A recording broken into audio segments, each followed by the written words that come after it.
নমস্কার। সংগ্রামী যৌথ মঞ্চের পক্ষ থেকে আজকের ফেসবুক লাইভে আপনাদের সকলকে স্বাগত জানাচ্ছি। আজ পশ্চিমবঙ্গের কর্মচারীদের তাদের নিজেদের দাবি দাওয়া নিয়ে বকেয়া মহার্ঘ ভাতা, অস্থায়ী কর্মচারীদের স্থায়ীকরণ এবং শূন্য পদে নিয়োগ, এসএসসি 2016 প্যানেলের সমস্ত ওএমআর পাবলিকেশন এবং যোগ্যদের নির্ভুল তালিকা, এই সমস্ত দাবিতে আজকে ধর্মঘট ছিল। যৌথ মঞ্চ, সংগ্রামী যৌথ মঞ্চ, পশ্চিমবঙ্গ বঞ্চিত চাকরি প্রার্থী, চাকরিজীবী এবং চাকরিহারা ঐক্যমঞ্চ সকলের সম্মিলিত প্রয়াসে সারা রাজ্য জুড়ে শত প্রতিকূলতা উপেক্ষা করে যেসব কর্মচারী বন্ধু, শিক্ষক বন্ধু এবং অন্যান্য সকল স্তরের কর্মচারীরা যারা অংশগ্রহণ করেছিলেন সংগ্রামী যৌথ মঞ্চের পক্ষ থেকে, তাদের সকলকে আমরা ধন্যবাদ এবং কৃতজ্ঞতা জ্ঞাপন করছি। এই ধর্মঘট করার জন্য যদি কোথাও কোনো অসুবিধা হয়ে থাকে আমাদেরকে জানান, আমরা আমাদের হেল্প ডেস্ক খুলেছি, সেখানে জানান, আমরা তৎক্ষণাৎ ব্যবস্থা গ্রহণ করব। কোথাও যদি শোকজ করে সেই শোকজের উত্তর আমরা আমাদের আইনজীবীদেরকে দিয়ে তার উত্তরের ব্যবস্থা করে দেব। অন্য যে কোনো ধরনের প্রতিহিংসামূলক ব্যবস্থা যদি প্রশাসন নিয়ে থাকে আমাদেরকে জানাবেন, আমরা আপনাদের পাশে আছি। শুধু এটুকুই বলার যে যারা প্রতিবন্ধকতা সৃষ্টি করার চেষ্টা করছেন, আমরা আমাদের অধিকারের জন্য যে লড়াই করছি, এই রাজ্যের আইএএস আইপিএস অফিসার বাদে সকলের দাবি এখানে সংযুক্ত আছে।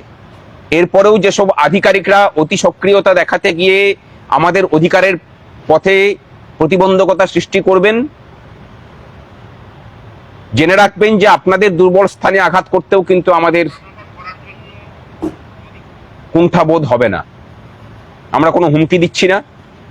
এই রাজ্য সরকার যেটা করতে পেরেছে, অধিকাংশ মানুষকে দুর্নীতির সাথে আষ্টে পৃষ্ঠে জড়িয়ে দিতে পেরেছে। লড়াইটা আমরা দুর্নীতির বিরুদ্ধেই চালিয়ে যাচ্ছি। আমাদের ডিএ না পাওয়া বলুন, অস্থায়ী কর্মচারীদের সঠিক বেতন কাঠামো না পাওয়া বলুন, তাদের স্থায়ীকরণের পিছনে পথে যে বাধা, শূন্য পদে নিয়োগ না হওয়া, এসএসসি ছেলে মেয়েদের চাকরি চলে যাওয়া, যোগ্য ছেলে মেয়েদের, এই সমস্ত কিছুর পিছনে মূল এবং একমাত্র কারণ হচ্ছে দুর্নীতি। সুতরাং দুর্নীতির সাথেও যারা যুক্ত থাকবেন, তিনি যেই হন না কেন, আমরা কিন্তু তাদের মোকাবিলা করতেও এবার পিছপা হব না।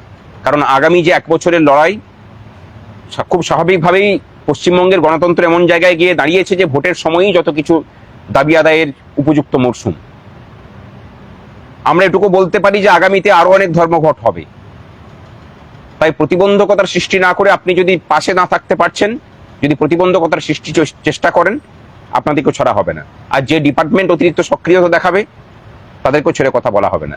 আপাতত এমএসএমই ডিপার্টমেন্ট যারা অতিরিক্ত সক্রিয়তা দেখাচ্ছে সুদীপ চন্দ্রের বিরুদ্ধে, তারা তৈরি থাকুন, তাদের আধিকারিকরা তৈরি থাকুন।